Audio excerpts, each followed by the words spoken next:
بسم اللہ الرحمن الرحیم۔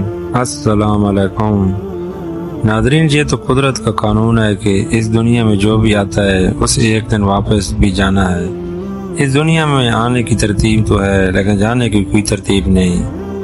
موت کا ذائقہ ہر جاندار نے چکھنا ہے اور قبر کی اندھیری جگہ میں بھی جانا ہے۔ امیر ہو یا غریب، بادشاہ ہو یا کوئی فقیر، اس نے موت کو گلے لگانا ہے۔ فرمان مصطفیٰ صلی اللہ علیہ وآلہ وسلم ہے کہ جب آدمی بنزا کا عالم طاری ہوتا ہے تو اللہ تعالیٰ اس کی طرف 5 فرشتوں کو بھیجتا ہے۔ پہلا فرشتہ اس کے پاس اس وقت آتا ہے جب اس کی روح خلق تک پہنچ جاتی ہے۔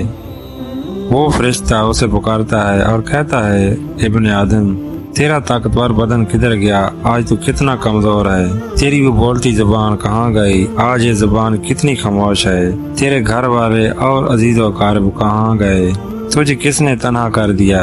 پھر جب اس کی روح قبض کر لی جاتی ہے اور اس کو کفن پہنا دیا جاتا ہے تو دوسرا فرشتہ اس کے پاس آتا ہے اور اسے کہتا ہے کہ اے ابن آدم، تو نے تنگ دستی کی وجہ سے جو مال و ثواب جمع کیا تھا وہ کہاں گیا؟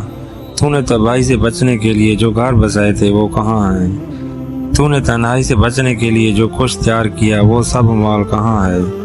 پھر جب اس کا جنازہ اٹھا لیا جاتا ہے تو تیسرا فرشتہ اس کے پاس آتا ہے اور اسے پکار کر کہتا ہے، ابن آدم، پاس تو ایک ایسے لمبے سفر کی طرح رواں ہے۔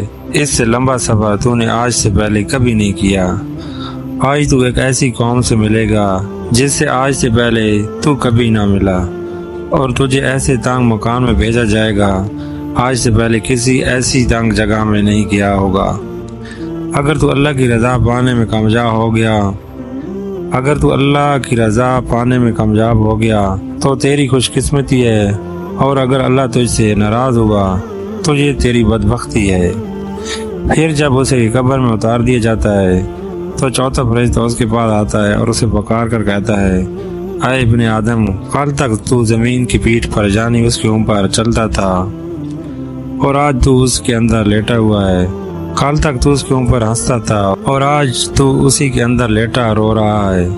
کل تک تو اس کے اوپر گناہ کرتا تھا اور آج تو اس کے اندر لیٹا نادم و شرمندہ ہے۔ پھر جب اس کی قبر پر مٹی ڈال دی جاتی ہے اور اس کے اہل و عیال، دوست و عزیز و اقارب اسے چھوڑ کر چلے جاتے ہیں تو پھر 5واں فرشتہ اس کے پاس آتا ہے اور اسے پکار کر کہتا ہے، اے ابن آدم، وہ لوگ تجھے دفن کر کے چلے گئے لیکن اگر وہ تیرے پاس بھی ٹھہرتے تو تجھے کوئی فائدہ نہ پہنچا سکتے۔ تو نے مال جمع کیا اور اسے دوسروں کے لیے چھوڑ دیا۔ آج تو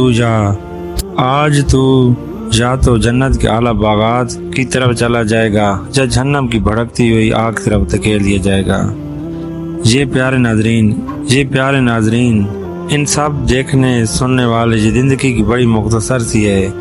اس کا کوئی بھروسہ نہیں کب ختم ہو جائے، وہ کس وقت بلاوا آ جائے۔ اس دنیا میں ہمارے آنے کا مقصد ہے کہ ہم اللہ تعالیٰ کی عبادت کریں اور نیک اعمال کریں، ایسے کام کریں جن پر بعد میں شرمندہ نہ ہونا پڑے۔ ہمیں موت آنے والی ہے اور ہمیں قبر میں بھی جانا ہے، مگر افسوس کی بات تو یہ ہے کہ ہم اس کی کوئی تیاری نہیں کرتے۔ ہمارے پاس ساتھ میں لے جانے کو کچھ بھی نہیں ہے، لیکن ہمارے پاس وقت ہے۔ خدا نے ہمیں صحت بھی بخشی ہے اور خدا نے ہمیں ہر مزدوری سے بچا رکھا ہے، تو اس سے پہلے کہ وقت قریب آ جائے ہمیں چاہیے کہ اچھے کام کریں، اپنی زندگی کو رسول اللہ صلی اللہ علیہ وآلہ وسلم کے بتائے ہوئے راستے پر ڈال دیں۔ اللہ پاک ہمیں سمجھنے اور نیک اعمال کرنے کی توفیق عطا فرمائے۔ آمین ثم آمین۔